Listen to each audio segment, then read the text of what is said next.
Dan per hari ini saya melihat betapa gemesnya netizen ke kelakuan akun Fufufafa yang dialamatkan ke Gibran ini. Tapi menariknya, ribuan orang yang membuka aneka jejak digital itu hanya di-counter oleh 1-2 orang ya, yaitu Ketua Umum Projo, Budi Ari. Yang lain kemana? Masa dia mulu? Udah itu setiap kali habis statement besoknya kayaknya nyesel. Aduh, yang lain kemana? Yang udah kaya raya dari menjilat Jokowi dan keluarga ini pada kemana? Dulu Gerindra itu kabarnya punya tim cyber, security cyber katanya, yang bisa melacak siapapun yang menghina Pak Prabowo, bahkan by name by address. Nah, ini yang menghina Pak Prabowo ini namanya kaunnya Fufufafa. Ini yang masuk kategori sangat kejam, menyerang kehidupan personal Pak Prabowo. Malah adem-adem aja. Ini jadi pertanyaan, kok nggak kesel ya, nggak sakit hati ya? Malah adminnya akun sosial medianya Gerindra malah bilang suruh sabar selama 5 tahun. Nih, kebayang nggak? Ketika waktu itu ada debat, Anies itu memberi nilai 11 dari 100. Itu Pak Prabowo marahnya sampai 8 bulan menjelang pelantikan, nggak kelar-kelar, dibahas melulu. Ternyata Pak Prabowo ini gampang patah juga ya, gampang sakit hati kalau diledek ya. Atau juga ketika ada aksi nangis berjamaah secara online, ingat nggak? Hanya karena Pak Prabowo kalah debat Pilpres itu, di TikTok itu viral FYP adegan anak-anak muda pendukungnya menangis karena Pak Prabowo kalah debat. Nah itu orang-orang kemana itu? Atau jangan-jangan udah nggak ada lagi yang peduli sama Gibran? Fufufafa adalah satu kasus yang dengungannya itu kencang sekali.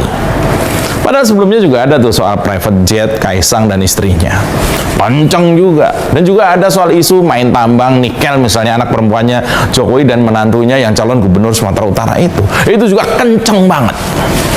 Berbagai bukti silih berganti dikeluarkan oleh netizen juga. Nah, serangan dan kegemasan masyarakat itu juga nggak kalah luar biasa. Tapi lagi-lagi ya yang bela cuma Budi Ari.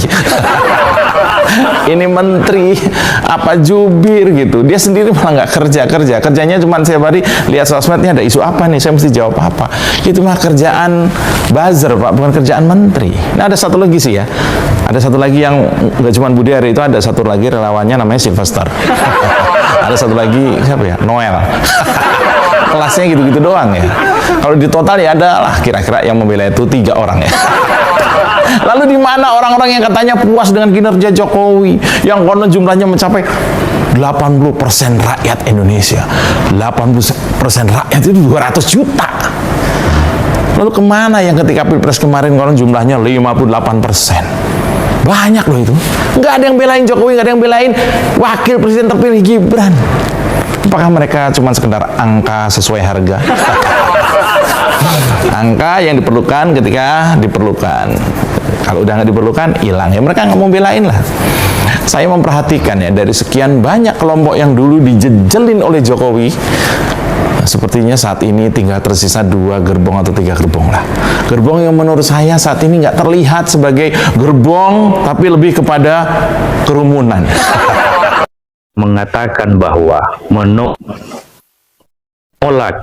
DBH permintaan sampai 18 kepala daerah geruduk kantornya beliau, DBH dana bagi hasil Dakdau itu ditahan. Itu karena apa? Pertama, Pak Purbaya melihat tiap tahun itu di kabupaten kota bahkan provinsi pasti ada silpa bang, pasti ada silpa. Itu di pemerintahan di Indonesia ini pasti ada. Coba buka aja di kementerian itu, pasti ada. Atas dasar itulah beliau mengatakan maksimalkan dulu itu, baru kita lihat. Karena ini mengelola keuangan bang, bukan gampang ini uang yang dikelola bang. Pertanggungjawaban rinciannya itu ke masyarakat, karena uang pajak kita semua bang. Beli rokok aja, pajak kita masuk di situ kok. Sepakat. Iya kan? Oke, yang ketiga, dengan cara beliau mengungkap bahwa selisih data di keuangan di Bank BI yang kemudian pada saat itu 208 triliun kemudian menjadi 234 triliun dengan selisih beberapa daerah. Oh, jangan salah, Bang. Kalau saya, nah ini analisa subjektif saya, ini adalah cara untuk mengetahui seperti apa pengelolaan keuangan. Karena kan Bang, Bank BI itu sentral Bang. Kok masa beda data dengan yang lain? Misalnya begini, saya punya data, Bang Kedun punya data, Bang Maringan punya data, Bang Pendosa punya data, dan abang-abang lain yang di Komal ini punya data ini kita. Terus kami ini bank-bank daerah. Terus abang host ini, abang yang data sentral tempat kita menyetor. Iya kan? Kan begitu abang punya, kan harus sama dong dengan kami punya ini. Iya kan? Kok begitu tiba-tiba kami store, abang dicek. Kok kalian punya data ini setelah saya telusuri beda? Ada apa ya? Baru ditelisik, diperiksa. Di mana kelirunya? Jadi strateginya nih sebenarnya bagus. Bukan mau persoalan ya mungkin aja karena KDM selama ini kemudian dengan membuat beliau punya gaya pemerintahan yang tidak menghambur-hamburkan duit seperti apa, tapi kemudian menempatkan pada posisi keuangan itu pada porsinya, itu sangat bagus. Ini tinggal dikombin aja. Kok data di bank sentral kita keliru dengan data dari bank BPD atau bank daerah? Ini ada apa? Ayo dong dicocokkan. Kenapa bisa ada selisih ini? Seperti apa? Mendagri bagaimana? Daerah bagaimana? BPK bagaimana? Ayo sama-sama kita duduk periksa nih. Kok data bank sentral bisa berbeda? Apakah ada salah input? Atau di manakah disimpan? Atau keliru menyebutkan? Atau apa ya? Itu kan yang harus kebuka, Bang. Itu yang harus dibahas dong. Ini jadi subjektif saya ya, kalau saya menilainya. Karena saya lihat gayanya Pak Purbaya ini ngeri Bang. Apa-apa itu dibuka, tak, tak. Jadinya semua mata melihat ke sana Bang, menyorot. Jadi sorot, ada apa? ya, iya Bang. Tersorot ya. Iya Bang, ada apa? Dan coba aja nanti ditelusuri, kan nanti muncul itu. Kok bisa berbeda? Bedanya karena apa? Oh, BI salah catat, atau daerah salah catat, atau ini salah catat. Lihat aja Bang, ini asumsi subjektif saya kalau sudah ini. Salah penempatan. Atau salah penempatan, atau salah catat, atau ini nolnya kelebihan. Iya kan? Bisa aja gitu.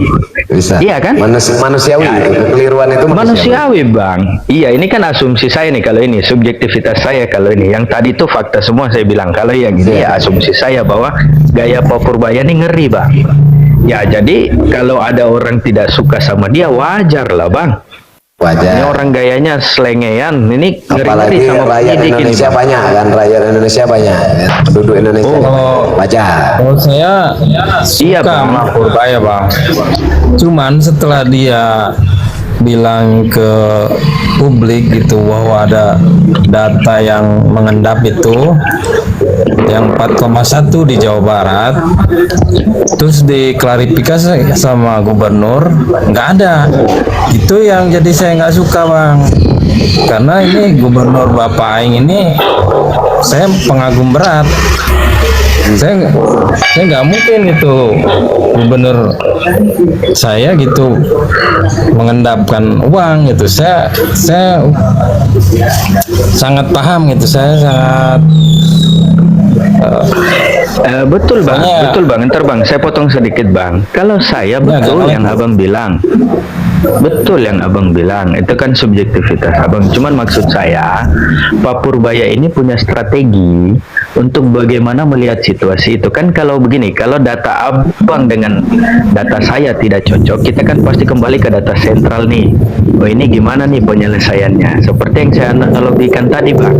Misalnya data saya masuk ke Bank Host ini sentral. Data Abang masuk ke Bank Host juga sentral. Abang protes ke Bang Host, ya kan? Saya juga protes ke Bang Host. Bang Host gimana nih? Kok data Abang berbeda sama saya Bang Host? Abang Kedung juga. Saya juga Bang Host. Kok beda? Jadi kita berdua hajar Bang Host ini. Kok berbeda kita punya data? Sayangnya gini Bang, jadi Pak Purbaya itu nggak ada reaksi lagi gitu setelah KDM mondar-mandir klarifikasi. Pak Purbaya itu nggak ada statement atau klarifikasi gitu. Jadi saya kesel di situ Bang. Jadi kayak nggak, kalau saya sih ditunggu aja Bang. Kalau saya sih ditunggu aja. Kita nonton aja ini Bang, berepisode ya, apa yang rame kali ya Bang ya. Ya kecuali kalau misalnya Pak Purbaya berstatement bahwa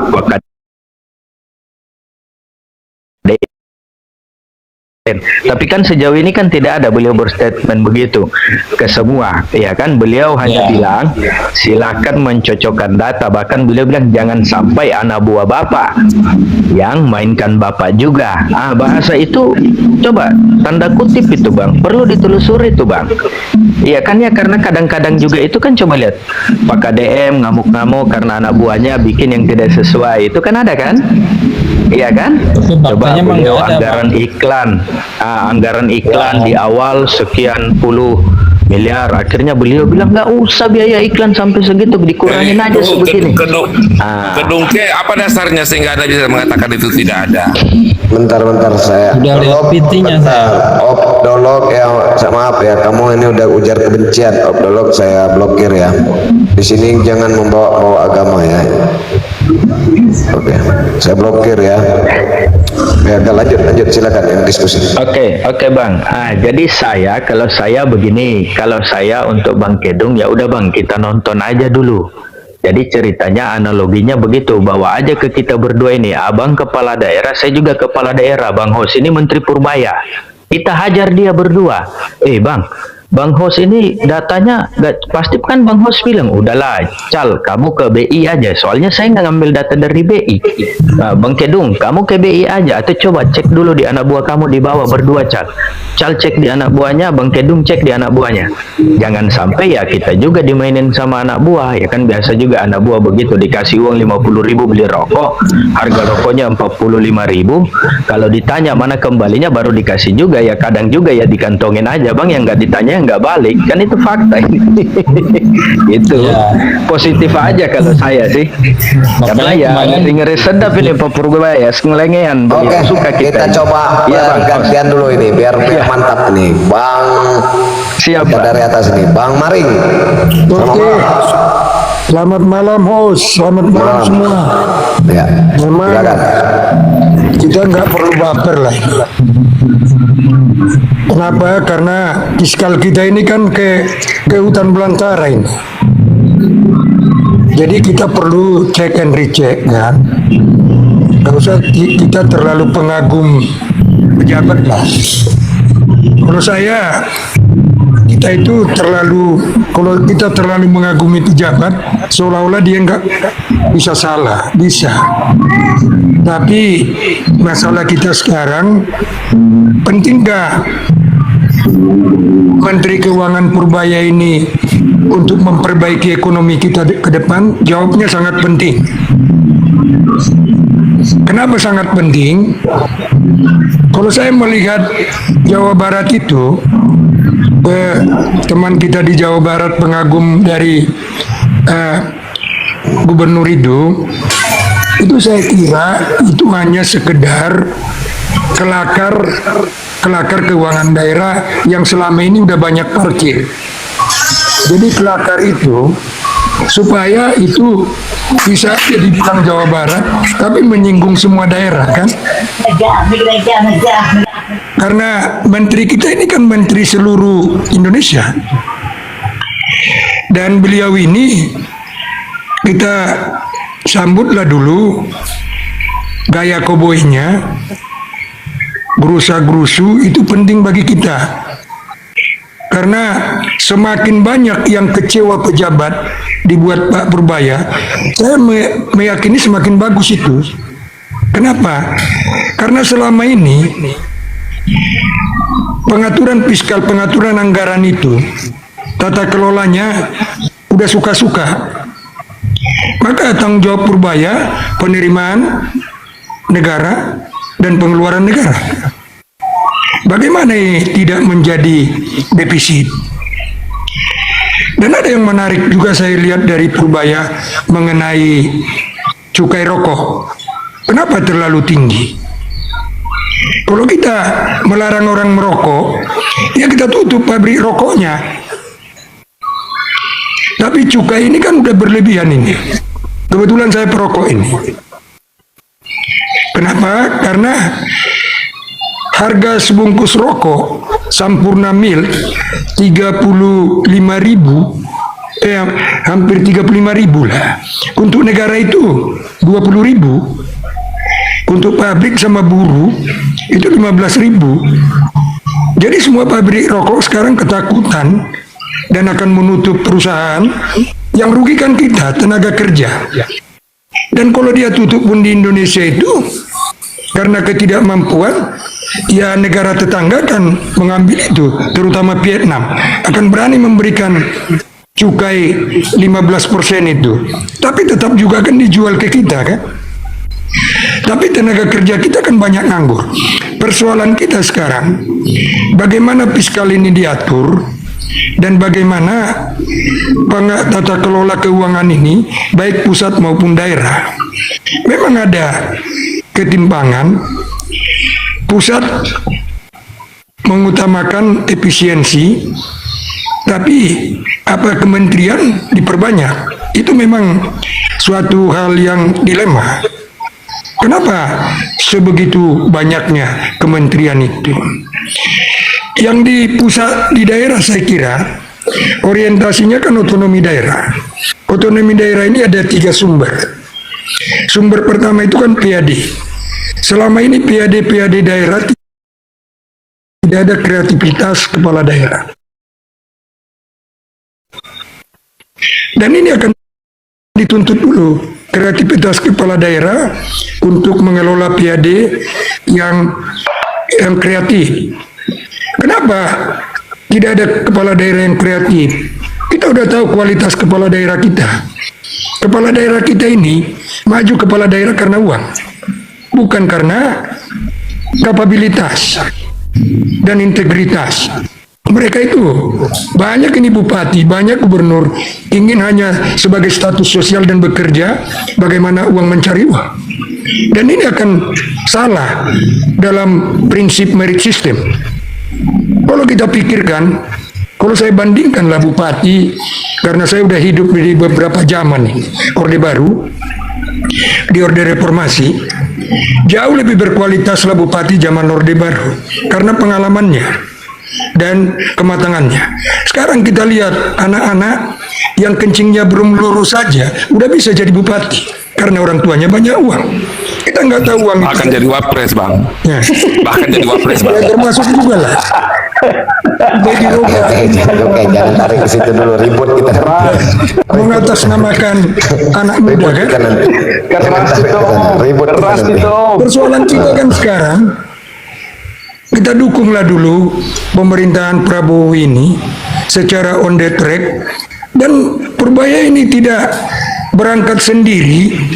Dia itu sudah diberikan Prabowo sebagai suatu kekuatan bagaimana bulldozer di bidang keuangan ini. Saya yakin itu tidak ada keberanian Purbaya kalau tidak itu diberikan semacam kekuatan moral oleh Prabowo melakukan apa yang harus dia lakukan. Seorang Purbaya saya kira yang sudah berpengalaman di lembaga penjaminan simpanan LPS dan berpengalaman di beberapa keuangan, ini saya kira tidak sembarangan dia, sekalipun gayanya dibuat gaya-gaya yang mudah kita baca, mudah kita pahami, dan inilah gaya yang Layar guys, yang di bawah. dia tidak terlalu politisi, dia adalah praktisi dan yang merupakan merit system. Dalam prinsip ini, saya kira saya berikan ancungan jempol lah dulu ke Pak Prabowo untuk menetapkan ini sebagai Menteri Keuangan. Kenapa Menteri Keuangan kita selama ini tidur? Ada tambahan dikit ya sebelum turun saya, boleh ya? Sebentar dulu Pak, sebentar dulu. Kita saling menghargai dulu. Saya juga tidak mau mengomentari kalau orang ngomong. Supaya kita terhormat, ini kan edukasi. Artinya kita bukan baper di sini. Sekalipun saudara kita yang dikritik Purbaya atau diri kita sendiri, kalau kita tidak benar membawa amanat itu, ya kita wajib dikritik lah. Dalam arti kata, kita mau mencapai tujuan negara kita enggak? Masyarakat yang sejahtera itu, masyarakat yang cerdas, masyarakat yang terlindungi, adil dan makmur itu. Itu kan cita-cita kita bersama. Kita nggak sependapat. Apa yang dikatakan yang dihadapi Purbaya ini kan mafia-mafia korupsi. Ini kan masih bercokol di pemerintahan ini. Apakah semudah itu 1 tahun Prabowo bisa membersihkan ini? Prabowo sekarang mengenali siapa kawan, siapa lawan. Dan ini sangat penting dukungan masyarakat. Maka selalu yang saya garis bawahi, pidato Prabowo itu asal rakyat mendukung, asal untuk kepentingan rakyat. Dan itu penting. Artinya Prabowo sekarang sedang mewujudkan bagaimana terwujud sila kelima itu, keadilan sosial itu, yang selama ini itu kehilangan makna dari kita semua. Bahkan kita lupa karena kita punya apa yang dikatakan orang yang kita kagumi, pejabat, sekalipun dia salah, kita menjadi bempernya itu. Kita bukan kelas seperti itu lagi. Kita kelas pengkritik, pemberi solusi. Itu saya kira. Itu dulu host saya kira. Silakan. Siap Abang. Bang Harlindo, silakan Bang. Bang, bentar sedikit saya sebelum turun ya. Oke, silakan Bang. Mau dikit aja ya, ini dari tadi tentang Pak Purbaya sama gubernur saya lah KDM gitu ya. Itu sebenarnya sama, lagi bersih-bersih Bang. Nah saya menyayangkan aja ini ya, jadi digoreng kan di media Purbaya versus KDM, itu kayak nggak etis gitu. Jadi itu sama-sama lagi bersih-bersih Bang. Prabowo Sudah dikelirkan di PI Bang, sudah dikelirkan, gitu. udah dicocok Bang. Bang Kedung, udah cocok itu. Ya tapi masih Saya digoreng jawab. aja gitu tuh. Ini saya kira sama saudara dengan saya melihat dua sisi ini. Cuma kita jangan benturkan itu, dan mereka tidak bentur. Yang membenturkan mereka kan media sosial. Ya itu justru Bang. Ya. Saya Bagaimana menyayangkan kita itu. melarang Jadi